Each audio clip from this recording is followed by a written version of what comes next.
Angibingelele ngiphinde futhi nginamukele la kuNqambothi Media TV 18 ngenza kwethu Nqambothi yavelela ikasi cela wenze kufanele icupho subscribe ulike bese ushare le post baphumela obala abasunguli bomnikelo kaSiqiniseko Mvelase baveza indaba zokuthi abakwenzile bona bekusuka einhlizweni zabo hayi ngoba mhlasimpe bebese site elithile yini lezimpi zeyila emculweni kaMaskandi. Lezi indaba zivezwe yilaba abasungule indaba yomnikelo kaSiqiniseko Mvelase enkundleni uTikTok kuyithimba lika baba umzimba ukhalimali kube umalume kanye noJMF. Ngenza kwethu ngale nje ukukhuluma kakhulu ake izwe nansi inkulumo yabo.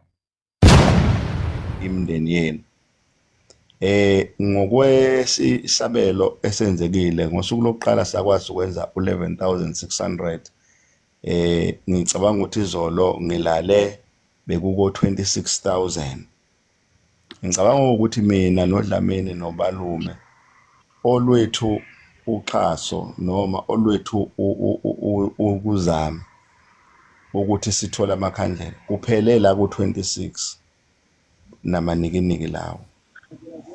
Asifisi nangelilodwa ilanga asinazo futhi izifiso ezingaba ngalo kwalokho ngaphandle kokuzobonga kubantu base-South Africa inhlonipho, uthando, ukuyinikela.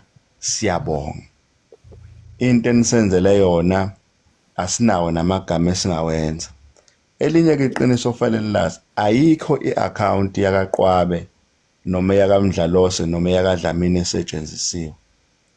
Ama-account esiwasebenzisile ilawo ebesinikezwe umndeni wona. Yonke imali kade ifakwa ibingadluli ngisho ukudlula eduzane kwethu kodwa ibiqonda ngqo kumndeni. Inhloso yokuthi size ku-live sizokwenza lokhu ukubonga ingoba sesizoqala nathi sibe busy. Asikwazi ukuthi singanicela utho bese singasakwazi ukuzonibonga uma sekukhona okwenzekile. Besizobonga kubona bonke abantu abangabahlali base-South Africa ngokuseseka, ngokusithemba, ngokuhlonipha. Kukhulu kakhulu enisenzele khona. Futhi siyafisa nangelinye ilanga uma simemeza kukhona isimo esifana nalesi noma esicishe sincikane nalesi, niphinde futhi niphakamise nilule isandla.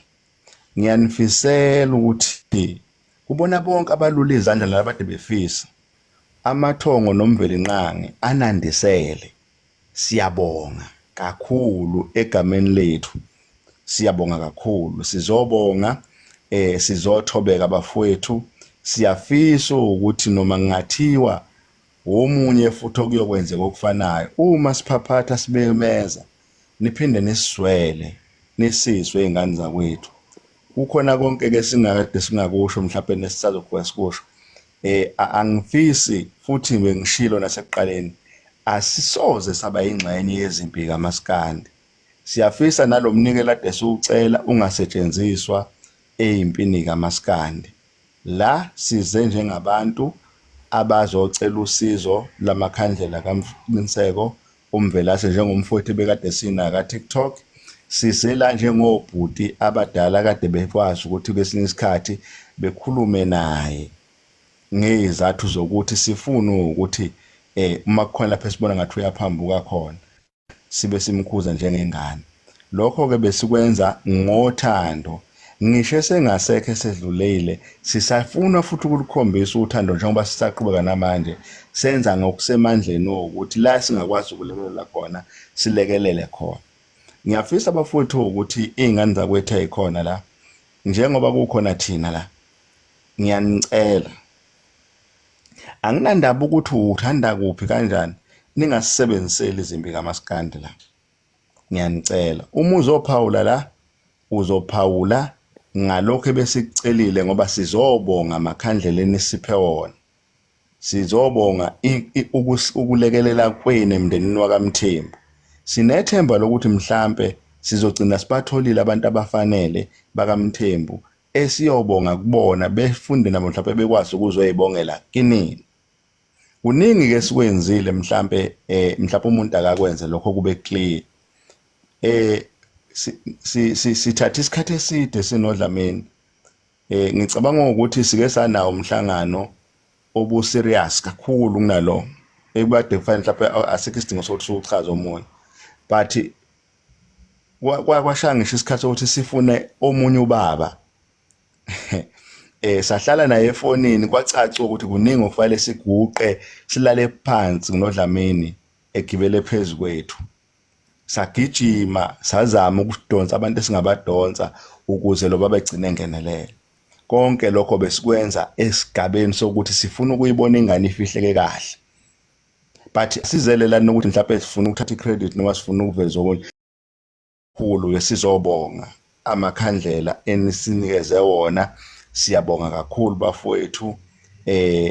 Makuwukuthi kade bekhona abanye olive ade bekhona becela ukuthi kufakwe imali, asibenzanga noma siba-attendanga bona ngezathu zokuthi besifuna ukuthi sikwenze lokhu njengabantu abathi bangobhuti abadala abathi makukhonwa izingane ezenza into ephambukayo, siyayibiza ingane, siyifonele, siyitshele ukuthi lokho osukwenza sekuzoba ingozi kuwena, kulungise mne wethu, ungayi ngalapho ngoba leyo ndlela oyihambayo ayifanele.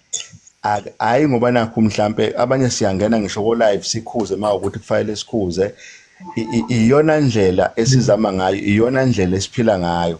So ingakho ke sathatha lesi sinqumo ukuthi hayi masibonisana ngathi hayi Dlamini ake sizameni ukuthi senze iqiniso, sizama ukuthi sincele abafowethu besilekelele ukuthi sihambise amakhandlela kaMthembu. Yebo bafowethu, amakhandlela ahambila kaMthembu, siyabonga. Awukho umnikelo sizocela la njengamanje thina, kulokhu ebese sicelile kwanele kuthina ngoba bekungamakhandlela.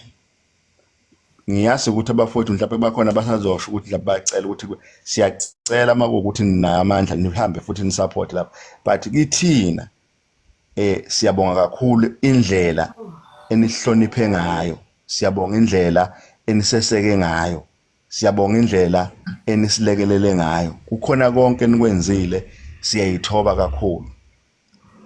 Siyabonga kakhulu bafowethu, sibonga kasiphezi.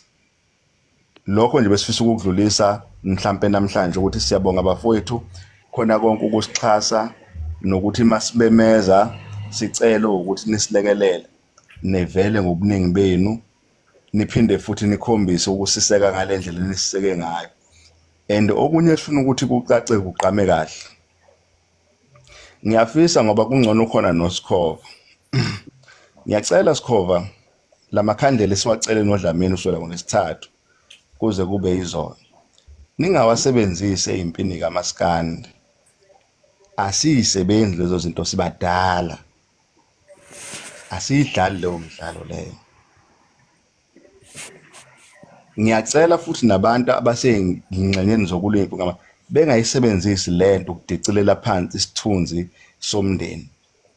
Sikwenze lokhu ngoba sinesizathu sethu futhi sinetshisekelo yokuthi sifisa ukulekelela emndenini.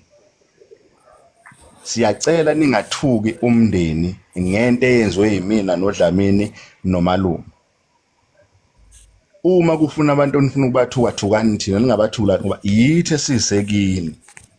Njengoba sibuya namhlanje sizobonga, ingoba siyazi ukuthi kungakanani enikwenze kithi, futhi sifisa ukuqinisekisa ukuthi siyaqonda ukuthi abanye bebefisa kwamandla kade engekho, futhi siyazi abanye bahlephule ezidingweni zemndeni yabo ukuze kwenzeke lokho kade